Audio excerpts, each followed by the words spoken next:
Friends, हम उसके बाद की कोडिंग करते हैं। देखिए अभी हमें क्या करना है, हमने यहाँ पे सारी वैल्यूज़ क्लिक कर दी हैं। अब देखिए ये टर्म एंड कंडीशन जो हमने बनाया हुआ है इसको टिक करते हैं, तो हमें ये नहीं पता चल रहा कि कहाँ पे टर्म एंड कंडीशन के भी सेल को हमें लगाना है। तो इसको भी कंट्रोल से आप क्लिक कीजिए और राइट क्लिक करने के बाद कंट्रोल और सबसे लास्ट में कंट्रोल है और इसमें सेल लिंक है। सेल लिंक हम क्या करते हैं, इस वाले सेल को लिंक कर देते हैं। X22 ये सेल बन रहा है और ओके कर दीजिए। और यहाँ पे देखिए अगर ये अनटिक होता है, अगर ये सेल अनटिक होता है तो यहाँ फॉल्स लिखा आता है, अगर ये टिक होता है तो यहाँ पे ये वैल्यू ट्रू आती है। दो ही कंडीशन बन रही है, तो टिक या अनटिक। इसको भी हम यहाँ पे अगर इसका भी बॉर्डर बना के रखना चाहें, ऊपर लिखना चाहें तो आप लिख सकते हैं। ये टर्म्स वाला सेल है और ये जो है जेंडर का कंट्रोल है। मीन्स सेल तो ऊपर बने हुए हैं बट हम कंट्रोल यहाँ से करेंगे इन दो सेल को। और अगर इस तरह से नीचे होगा तो वो सेल हमें दिखाई भी नहीं देंगे, इसीलिए हमने वो सेल थोड़ी नीचे चूज़ की है। और आपने जैसे अभी देखा यहाँ पे बटन बना हुआ है, ये वाला सबमिट वाला बटन, ये हम दोबारा बनाएंगे। अभी हमने इसको बनाया हुआ बट हम इस बटन को भी दोबारा से बनाएंगे। अभी देखिए हमारी एंट्री शीट 1 में डल रही है और हमें क्या करना है, यहाँ पे एक और शीट बना रहा हूँ और शीट 1 में एंट्री डल रही है। शीट 4 के अंदर हम इन वैल्यूज़ को लेके आएंगे। शीट 4 के अंदर लेके आने के लिए जो शीट 1 है हमारी, इसके अंदर जो जो ये एंट्री हैं, जैसे ये एंट्री एम्प्लॉई आईडी है, आप यहाँ पे लिख लीजिए एम्प्लॉई आईडी। उसके बाद हमारे पास नेम भी था और ईमेल आईडी भी था। ईमेल आईडी के बाद हमारे पास कॉन्टैक्ट नंबर भी था और आधार नंबर और स्टेट था हमारे पास। इनको अकॉर्डिंगली कर दीजिए। हमारे पास क्या रह गया, employee ID, email ID, phone number, state भी आ गया, चार नेम, आधार आ गया, डेट ऑफ बर्थ, जेंडर। तो यहाँ पे एक डेट ऑफ बर्थ रह गया, एक जेंडर रह गया। तो इन वैल्यूज़ को देखिए हमने यहाँ पे हेडिंग की हेल्प से यहाँ बना दिया है। इसको आप चाहे तो इसका बॉर्डर भी कर सकते हैं। और अब आपको करना क्या है दोस्तों, एम्प्लॉई आईडी के नीचे यहाँ पे इज़ इक्वल टू टाइप करके और शीट 1 पे क्लिक करना है और जहाँ पे आपने एम्प्लॉई आईडी लिखा हुआ है उस सेल पे क्लिक करके एंटर कर देना है। यहाँ पे देखिए एम्प्लॉई आईडी आ गया है। आपको बाकियों में भी ऐसे ही करना है। नाम के लिए इज़ इक्वल टू शीट 1 में जहाँ पे नाम है, email ID is equal to sheet में जहाँ पे ईमेल आईडी है, फिर contact number is equal to sheet 1 में जहाँ पे आपने फ़ोन नंबर लिखा हुआ है, Aadhaar number is equal to sheet 1 में जहाँ आधार नंबर है, state is equal to sheet 1 में जहाँ पे आपने स्टेट लिखा हुआ है, date of birth is equal to sheet 1 के अंदर आपने जहाँ डेट ऑफ बर्थ लिखी हुई है। एक आधार नंबर को भी हम वैसा ही बना देते हैं। इसकी फॉर्मेटिंग के लिए आपको राइट क्लिक करना है, फॉर्मेट सेल, और यहाँ पे कस्टम कर देना है। और जैसे आपने वहाँ बनाया हुआ था 40-40, तो वैसा ही हमारा बना हुआ आ जाएगा। हम इसको डबल क्लिक कर देते हैं।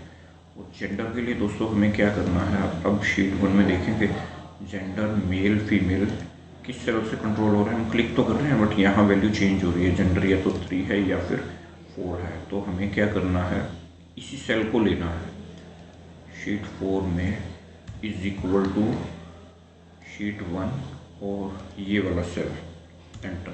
अब देखिए यहाँ 3 या 4 आ रहा है बट हम इसको चेंज कर रहे हैं। हम लिख रहे हैं इफ़, ब्रैकेट लगा के लिख रहे हैं इफ़ इस सेल से जो वैल्यू जनरेट हो रही है अगर वो वैल्यू है 3, तब हमें डबल कोट्स में लिखना है मेल, अदरवाइज डबल कोट्स में लिखना है फीमेल और ब्रैकेट क्लोज कर देनी है। ये फॉर्मूला हमें, तो ब्रैकेट और लगानी है हमें यहाँ पे। तो देखिए अगर ये मेल है, फीमेल पे सिलेक्टेड है तो फीमेल लिखा आएगा, अगर ये मेल पे सिलेक्टेड है तो आप यहाँ शीट 4 में देखेंगे तो यहाँ पे मेल आ जाएगा। तो हमें इस तरह से ये कंट्रोल यहाँ पे रखना है ताकि वहाँ से जितनी भी वैल्यूज़ हैं हमारी, वो वैल्यूज़ जो भी हम वहाँ पे इंसर्ट करें वो यहाँ आ जाए। और दोस्तों अभी एक और दिक्कत है कि जैसे यहाँ एम्प्लॉई आईडी अगर नहीं लिखा हुआ तो आप देखेंगे शीट 4 के अंदर एम्प्लॉई आईडी हमने कौन सा डिलीट कर दिया, एम्प्लॉई आईडी,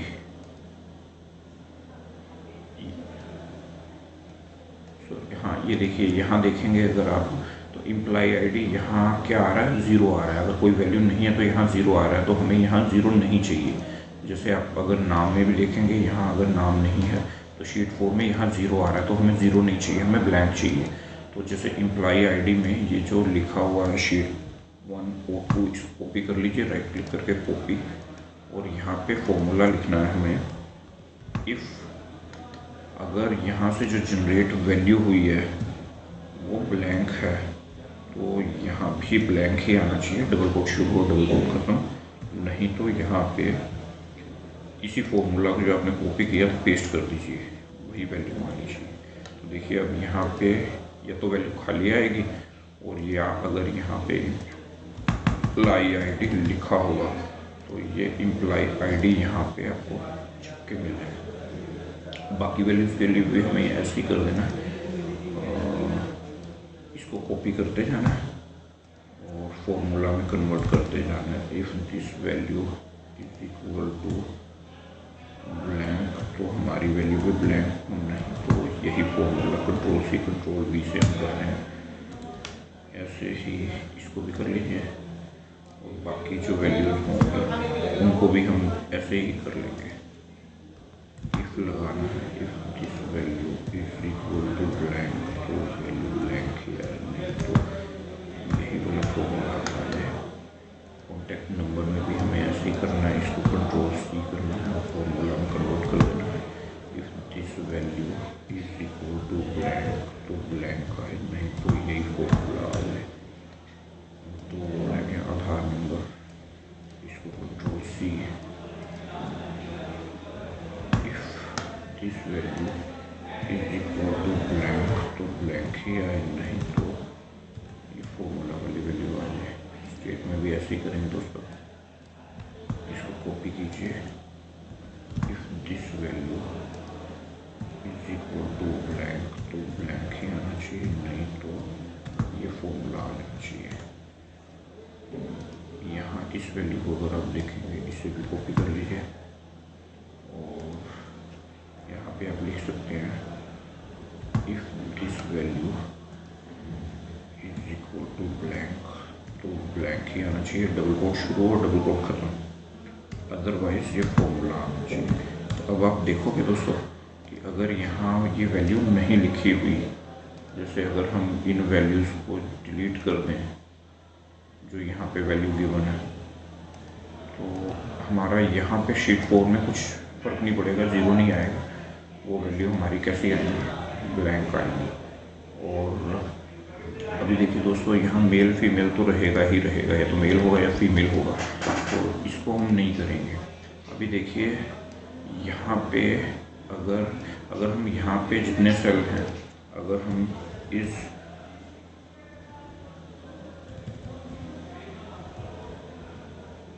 काउंट ब्लैंक करें और यहाँ पे इतने सेल को अगर हम यहाँ पे सिलेक्ट कर लें तो हमें पता चल जाएगा कि हमारे ब्लैंक सेल अभी कितने हैं, 7 सेल ब्लैंक हैं।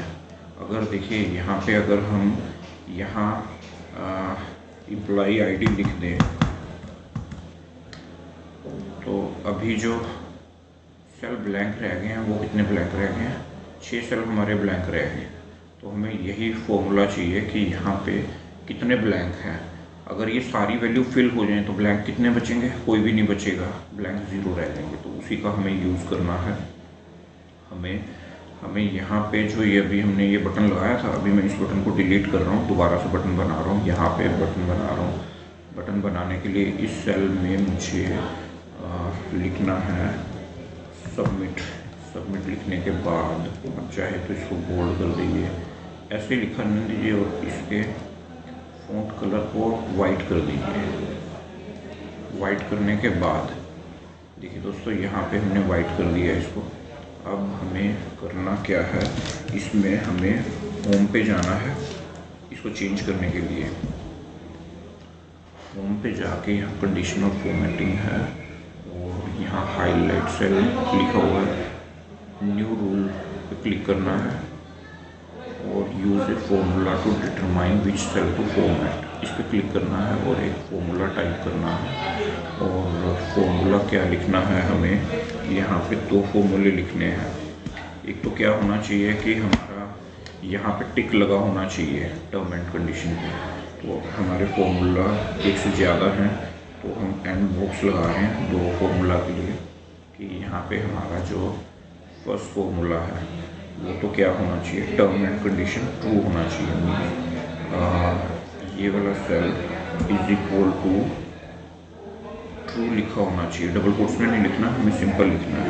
तो ये होना चाहिए कि यहाँ पे term and condition box enable होना चाहिए। इस सेल का हमने एड्रेस लिखा है जो कि 21 बन रहा है, X22 करके बन रहा है। और जो दूसरी कंडीशन है हमारी वो होगी काउंट ब्लैंक और ब्रैकेट लगानी है और यहाँ से शीट 4 की यहाँ से लेके यहाँ तक की रेंज दे देनी है, बेशक लास्ट तक की भी दे दीजिए। और इज इक्वल टू होनी चाहिए 0, मीन्स कोई भी ब्लैंक नहीं होना चाहिए और ब्रैकेट क्लोज कर दीजिए।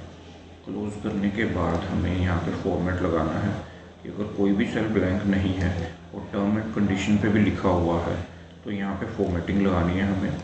अभी हम फॉर्मेटिंग लगा रहे हैं कि जैसे इसका फिल कलर तो होना चाहिए ग्रीन कलर का जैसे पहले हमने किया था, और दूसरा फॉन्ट जो है वो होना चाहिए बोल्ड होना चाहिए और कलर ये ऑटोमेटिक ब्लैक वाला होना चाहिए और ओके कर दीजिए और यहाँ भी ओके कर दीजिए। अब देखिए दोस्तों, अभी मैजिक क्या होगा, यहाँ पे आप वैल्यूज़ लिखनी शुरू कीजिए। मैं अपना नाम लिख देता हूँ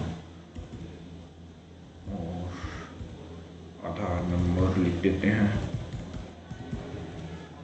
और साथ ही साथ यहाँ पे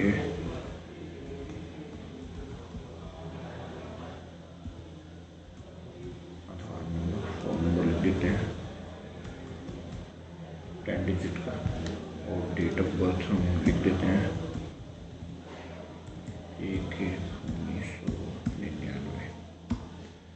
और अब देखिए यहाँ पे स्टेट भी सिलेक्ट कर लीजिए, पंजाब या मैं अपना हरियाणा स्टेट सिलेक्ट कर देता हूँ। और देखिए ये वाला बटन अब हमारा अगर अनटिक करते हैं तो गायब हो जाएगा, अगर टिक करते हैं तो वापस आ जाएगा। तो अब हमें क्या करना है, इस बॉक्स को कॉपी करना है और जहाँ पे आपको ये बॉक्स बनाना है वहाँ पे स्पेशल में जाके और ये लिंक्ड पिक्चर कर देना है। तो देखिए यहाँ पे अनचेक होगा तो दोनों जगह से वो बटन दिखाई नहीं देगा, अगर चेक होगा और ऊपर भी सारी वैल्यू पुट होंगी तो हमें ये बटन दिखाई देगा। ये पुराने वाला फॉर्म इनको मैं हाइड कर देता हूँ थोड़ी देर के लिए ताकि सिर्फ हमारा फॉर्म ही यहाँ पे दिखे। ये नंबर जो फॉर्मूलाज थे आपको दिखाने के लिए थे, मैं इसको भी अब यहाँ से डिलीट कर देता हूँ ताकि हमारा फॉर्म में एम्प्लॉय आईडी और ये सब कुछ रहे, क्योंकि फॉर्मूला तो हमने डाटा वैलिडेशन में टाइप किए थे। ठीक है दोस्तों, तो अभी के लिए आप देखिए हम इस तरह से इसमें काम कर रहे हैं।